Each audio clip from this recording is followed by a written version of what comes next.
Sometimes you watch a movie and it's so terrible that you promise yourself that you're never going to watch it again.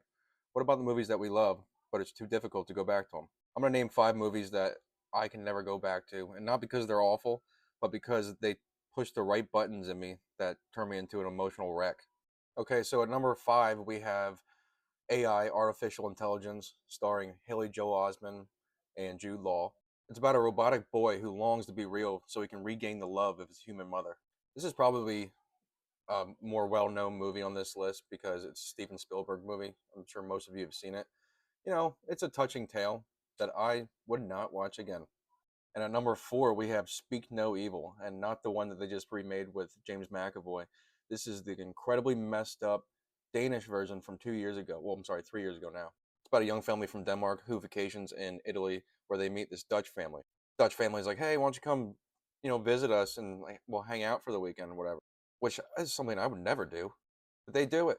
They take their little girl with too, and they have a little boy, the Dutch family does. And I don't know, there's just one scene in this, not just one scene. There's like 3 scenes in this movie that I'd never want to even see, and then I still see them in my head. I'm one of those guys who goes on YouTube and I'll rewatch the same movie scene like 50 damn times in a row.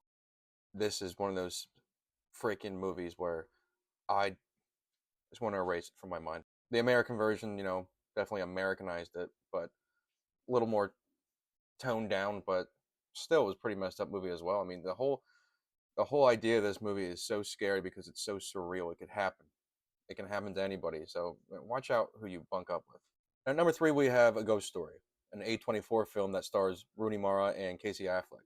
It's about a man who dies in a car accident who returns home as a ghost to look after his wife. It's a very atmospheric movie that explores love, legacy, loss, and why are we really here in the first place? I actually did make the mistake about watching it twice because my girlfriend wanted to see it and she wasn't going to do it on her own. So I was like, all right, let's watch it. Big mistake. It just sticks with you, and it's a beautiful movie. I'm not saying don't watch these movies. You should at least watch them once. It's just going back to them is going to be tough because you know what happens. And another one at number 2 with Casey Affleck is Manchester by the Sea. This dude just loves like depressing roles. I don't know. I don't know. So Casey Affleck's character is a man who lost 3 of his children in a house fire, which he blames himself for, and ever since he just never recovered. Um, think about that. I mean, how terrible that would be. Uh, he's just void of any emotion, and he has to take care of his nephew because his father died. The movie just explores grief and guilt, and how people cope with a loss, and how you'll see Michelle Williams in this movie. She copes with it in a different way. She gets a new family, and she moves on. She has more children, and he kind of just comes back to his hometown to take care of his nephew, and he sees this, and it's just I don't know. It's a messed up movie, but watch it. It's great.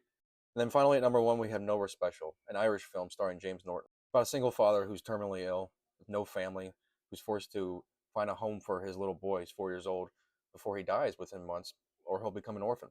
I'm not saying anything else about this movie. I mean, it's beautiful, but it's heartbreaking. So those are 5 movies that I highly recommend, but I will not be watching them again myself.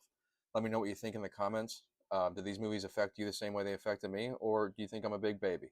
Hit that follow button. I appreciate it.